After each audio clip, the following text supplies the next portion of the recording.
Hi everyone, welcome back to my YouTube channel. तो आज से मैं एक नई सीरीज़ शुरू करने जा रही हूँ जिसके अंदर हम पढ़ेंगे एचटेट के टीजीटी और पीजीटीएल लेवल पे जो सीडीपी पूछी जा रही है उसके हर टॉपिक को डिस्कस करेंगे। ये सारा सिलेबस है जो मैंने लिख लिया है, this page and this another one. तो आज हम करेंगे हमारा फर्स्ट टॉपिक जो है डेवलपमेंट। तो शुरू करते हैं। इसके अंदर सबसे पहले हम पढ़ेंगे डेवलपमेंट के बारे में कि लर्निंग क्या होती है, concept of development in relation with learning. सबसे पहले हम ये पढ़ेंगे। ओके, एक सेकेंड।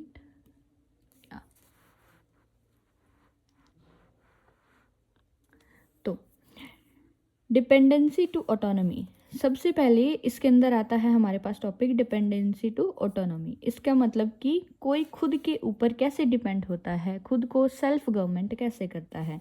इसके अंदर सबसे पहले आता है डेवलपमेंट। डेवलपमेंट क्या होता है, जो भी चेंज आते हैं ह्यूमन की लाइफ में, कहाँ से लेके बर्थ से लेके डेथ तक, वो क्या होते हैं, डेवलपमेंट होता है। It is a permanent nature. ये क्या है, नेचर के अंदर परमानेंट है। ऐसे तो है नहीं कि किसी का जन्म हुआ और उसकी मृत्यु ना हुई हो, और जिसकी डेथ हुई हो उसके घर पे कोई नया पर्सन ना आया हो।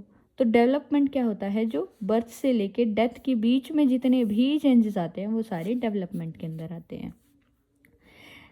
दिस टर्म में qualitative change in are individual, कि इसके अंदर डेवलपमेंट के अंदर जो भी चेंजेस आते हैं वो क्वालिटेटिव चेंजेस होते हैं। क्वालिटेटिव चेंजेस मतलब जैसे कि किसी के पर्सनैलिटी के अंदर चेंज आना, उसका इमोशनल चेंज आना, उसके मेंटल लेवल का चेंज आना, ये सारे हमारे क्वालिटेटिव चेंज होते हैं।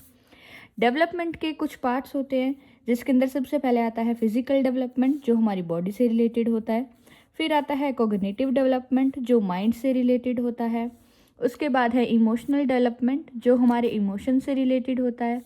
मोरल डेवलपमेंट जो हमारी अंडरस्टैंडिंग या फिर जिसमें हमें ये पता है कि हमने क्या सही करना है क्या गलत करना है, उसके बारे में आता है।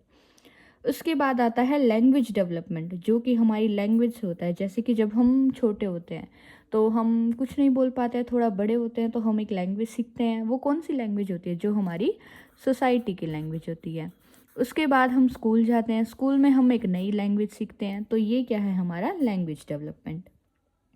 उसके बाद है सोशल डेवलपमेंट जो हम हमारी सोसाइटी से डेवलप होकर सीखते हैं। जैसे कि एक बच्चा पहले गांव के अंदर रहता है, उसके बाद वो ड्यूरिंग स्कूल उसको कहाँ ले जाया जाता है, एक सिटी के अंदर ले जाया जाता है। तो वहाँ जाके वो जैसा शहर में रह रहा है, सिटी में रह रहा है, वहाँ के तौर तरीके अपनाता है। तो वो क्या है, एक सोसाइटी डेवलपमेंट है। इसके बाद में है हमारे पास तीन इसके अंदर मेन टॉपिक्स आते हैं, डेवलपमेंट, ग्रोथ और मैच्योरेशन। डेवलपमेंट क्या होता है, जो बर्थ से लेके डेथ तक चलता है। ग्रोथ एक क्या है, एक क्वालिटेटिव चेंज, क्वांटिटेटिव चेंज है ह्यूमन का, जिसके अंदर क्वांटिटीज़ का चेंज आता है। और फिर है मैच्योरेशन जिसके अंदर हमारी बॉडी, फिजिकल, इंटेलेक्ट, हमारा माइंड, हमारे इमोशनल और जो इमोशनल प्रोसेस होते हैं डेवलपमेंट के थ्रू, ये सारे हमारे किसके अंदर आते हैं, मैच्योरेशन के अंदर आते हैं। फिर आगे है मेजर डेवलपमेंट, और ये एक बहुत मोस्ट इम्पोर्टेंट क्वेश्चन आता है इसके अंदर कि what is the difference between growth and development. और इसके अंदर से कोई भी एक पॉइंट पूछ लिया जाता है। तो सबसे पहले अभी हमने बात की कि ग्रोथ क्या है, कि ग्रोथ एक ऐसी चीज़ है जिसको हम मेज़र कर सकते हैं, और डेवलपमेंट ऐसी है जिसको मेज़र नहीं किया जा सकता। जैसे कि अगर मैं वेट की बात करूँ, जब हमारा जन्म होता है हम कितने होते हैं, 1.5 किलो के, 2 किलो के। बाद में वेट कितना हो जाता है, जैसे जैसे बड़े होते हैं वेट बढ़ता जाता है। तो ये क्या है, ग्रोथ है जिसके अंदर क्वांटिटी होती है। जिसके अंदर क्वांटिटी नहीं होती है वो क्या होता है, डेवलपमेंट होता है। जैसे कि अगर हम बात करें कि जो हमारी लैंग्वेज है, क्या हम लैंग्वेज को एक्सेस कर सकते हैं। पहले मैं इतनी लैंग्वेज बोलता था और अभी मैं इतनी लैंग्वेज बोलता हूँ, ये तो नहीं होता। हम बेटर, बेस्ट और वो गुड बता सकते हैं, गुड, बेटर, बेस्ट बता सकते हैं, बट हम इसको मेज़र नहीं कर सकते। ग्रोथ के अंदर फिजिकल एस्पेक्ट्स आते हैं सिर्फ, जैसे कि हाइट, वेट, लेकिन डेवलपमेंट के अंदर क्या आते हैं, हमारी फिजिकल, हमारी कोग्निटिव मतलब जो माइंड से रिलेटेड है, हमारी लैंग्वेज, हमारा इमोशन और हमारे जो सोशल एस्पेक्ट्स आते हैं। इसके बाद है limited to weight and height, इसके अंदर हम वेट और हाइट मेज़र करते हैं, इसके अंदर सारे चेंजेस आते हैं। ये जो ग्रोथ होती है वो एक टाइम पे जाके स्टॉप हो जाती है। जैसे कि हमारी लाइफ के अंदर एक टाइम आता है जब हमारा वेट कांस्टेंट हो जाता है, हमारी हाइट एक सर्टेन लेवल तक जाती है, तो वो क्या है, एक ग्रोथ है। बट जो डेवलपमेंट होता है, कहते हैं ना कि आदमी जब तक कब्र तक जाता है तब तक सीखता है, तो वो क्या होता है, डेवलपमेंट होता है। कैन बी मेजर्ड, इसको मेज़र किया जा सकता है, इसको सिर्फ मापा जा सकता है, हम बता नहीं सकते वर्ड्स के अंदर। आगे है relation between development and learning, इन दोनों के बीच में क्या रिलेशन है, क्या ये दोनों सेम है, क्या इनका कोई रिलेशन नहीं है। तो सबसे पहले आता है learning is a part of development. अब लर्निंग क्या है, सीखना किसका पार्ट है, डेवलपमेंट का। दैट कम्स बाय, पर लर्निंग आती कहाँ से है, अगर हम एफर्ट डालेंगे और हम प्रैक्टिस करेंगे। डेवलपमेंट कहाँ से आता है, इंटरेक्शन ऑफ लर्निंग और मैचुरेशन। ये क्वेश्चन आ सकता है हमारे कि development is equals to learning into maturation. ये एक इम्पोर्टेंट क्वेश्चन आता है एग्जाम के अंदर। तो डेवलपमेंट कहाँ से आता है, जब लर्निंग और मैचुरेशन दोनों मिल जाएंगे तो हमारी क्या होती है, डेवलपमेंट होती है। और लर्निंग किसका पार्ट है, प्रैक्टिस और एफर्ट्स का। अब आगे है स्टेजेस ऑफ डेवलपमेंट, जो किसने दिए थे, एरिक्सन ने दिए थे। जो एरिक्सन था, हम बाय ट्रिक याद करेंगे, जो एरिक्सन था वो 5 स्टेजेस के अंदर डेवलप हुआ। तो सबसे पहले आता है प्री नेटल पीरियड, जब जो हम बेबी होता है या हम होते हैं वो वॉर्म के अंदर होते हैं, माँ के गर्भ के अंदर होते हैं, उसको बोलते हैं प्री नेटल पीरियड। फिर आता है इन्फेंसी, जो बर्थ से लेके 2 साल तक चलता है, जिसके अंदर हमारे सेंसेस काम करते हैं, सूंघना, हमारी टच, ये सब, जिससे हम सिर्फ देखते हैं, सुनते हैं, सूंघते हैं, टच करते हैं, वो टाइम होता है इन्फेंसी। फिर आता है अर्ली चाइल्डहुड, जिसमें 2 साल से लेके 6 साल तक का बच्चा होता है, जिसको हम टॉय एज बोलते हैं। और ये भी एक इम्पोर्टेंट क्वेश्चन है, टॉय एज कौन से स्टेज को बोला जाता है, अर्ली चाइल्डहुड को। इसके बाद आता है लेटर चाइल्डहुड, जो अर्ली के बाद आता है, जिसमें 6 to 12 ईयर्स का टाइम होता है, जिसको हम बोलते हैं ट्रबल सम एज। ये भी इंपॉर्टेंट क्वेश्चन है। सिंपल सा क्वेश्चन आएगा, which age is called as troublesome age, answer होगा लेटर चाइल्डहुड। या क्वेश्चन क्या आएगा कि ट्रबल सम एज कौन से ईयर्स के अंदर आती है, ऑप्शन में होगा 2 से 6, 6 से 12, बर्थ से 2 ईयर, 13 to 19, तो आंसर होगा 6 to 12। ट्रबल कब आता है, 6 को 12 बनाने में ट्रबल आता है। उसके बाद आता है एडोलेसेंस एज, जिसको हम आइडेंटिटी क्राइसिस बोलते हैं। इसको हम आइडेंटिटी क्राइसिस क्यों बोलते हैं, क्योंकि इस एज में आके हर किसी का एक हीरो फेवरेट हो जाता है, किसी की कोई हीरोइन फेवरेट हो जाती है, तो इसीलिए जिसमें कोई खुद को उसके जैसा बनाने की ट्राई करता है, उसको बोलते हैं आइडेंटिटी क्राइसिस या फिर एडोलेसेंस, जिसका टाइम होता है 13 से 19 साल। अब ऐसे कौन कौन से फैक्टर हैं जो इन डेवलपमेंट को इन्फ्लुएंस करते हैं। सबसे पहले है न्यूट्रिशन, अच्छा खाना, अच्छा खाएंगे तो अच्छा बॉडी रहेगी, अच्छी बॉडी रहेगी तो हम अच्छा काम करेंगे। इसके बाद है अर्ली स्टिमुलेशन, कि जो बच्चे के स्टार्टिंग का जो टाइम होता है, अच्छा एक्सपीरियंस देना, उसको एक्टिविटीज़ करवाना, जिससे उसकी physical, cognitive, social, emotional development होती है या फिर उसको एनकरेजमेंट मिलता है। उसके बाद थर्ड फैक्टर है चाइल्ड रियरिंग प्रैक्टिसेस, कि बच्चे के करने वाले वो सारे काम जो उसको करने चाहिए, खेलना कूदना, अपने फ्रेंड से मिलना, उनसे अच्छे से बात करना, ये सब क्या होते हैं, चाइल्ड रियरिंग प्रैक्टिसेस। आगे है internal factor influencing growth and development. और कौन कौन से फैक्टर हैं जो इंटरनल होते हैं और बच्चे की ग्रोथ और डेवलपमेंट को अफेक्ट करते हैं। सबसे बड़ा फैक्टर है हेरिडिटी फैक्टर। ये वही होता है जो हमें हमारे मदर और फादर से मिलता है, हेरिडिटी फैक्टर। उसके बाद है बायोलॉजिकल और कॉन्स्टिट्यूशनल फैक्टर। कई बच्चे होते हैं जो बायोलॉजिकली जिनके अंदर कुछ प्रॉब्लम्स होती है, जैसे किसी को दिखाई नहीं देता, सुनाई नहीं देता जन्म से ही, उनको बोलते हैं बायोलॉजिकल, जो खून के अंदर होता है। फिर है इंटेलिजेंस। कई बार क्या होता है कि दो मदर फादर जो है वो बहुत इंटेलिजेंट है, बट उनका बच्चा जो होता है वो वीक होता है।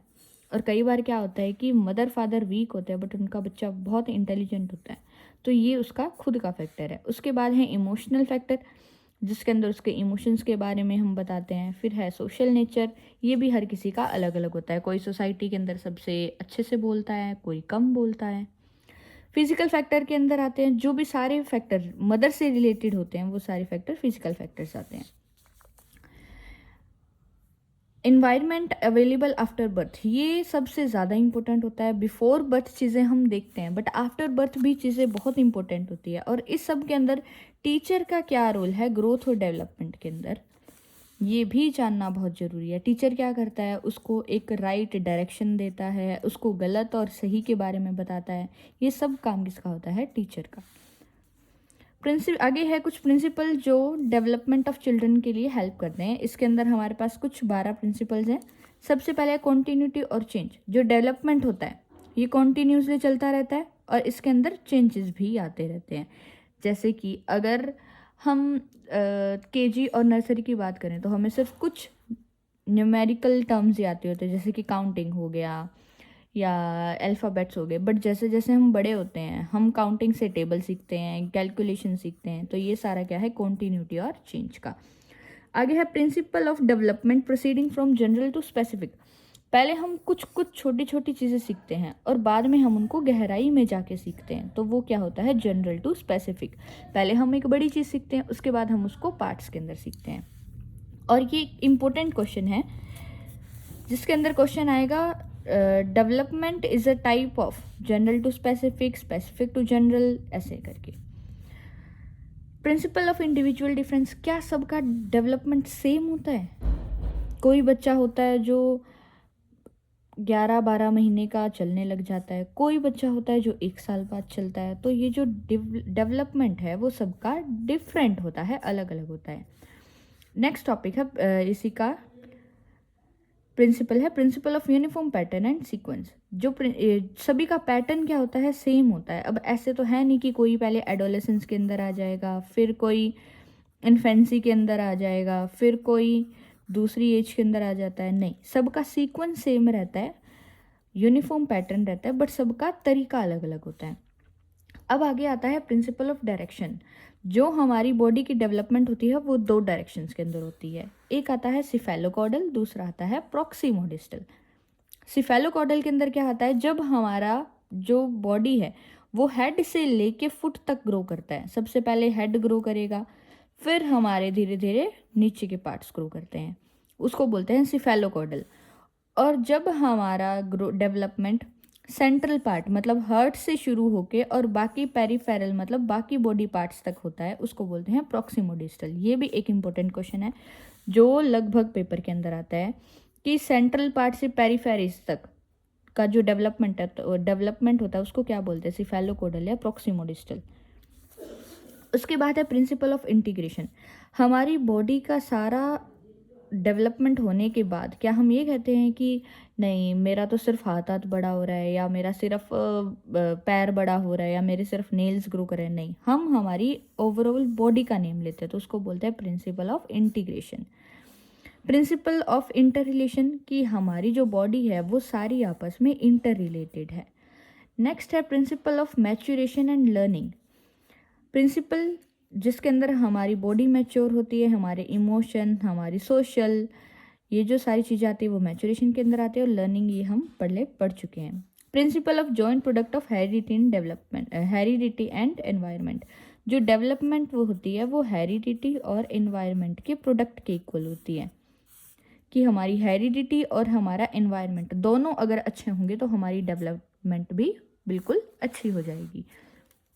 ये भी एक इम्पोर्टेंट क्वेश्चन आता है। इसके बाद है, हाँ ये एक इम्पोर्टेंट क्वेश्चन है कि जो डेवलपमेंट है वो प्रोडक्ट है किसका, हेरिडिटी और एनवायरनमेंट का। क्वेश्चन आएगा D is equals to H into E होता है, E is equals to H into D होता है, या D is equals to H into I होता है। तो हमने क्या याद रखना है, डेवलपमेंट किसके इक्वल है, हेरिडिटी और एनवायरनमेंट, अनुवांशिकता और वातावरण के।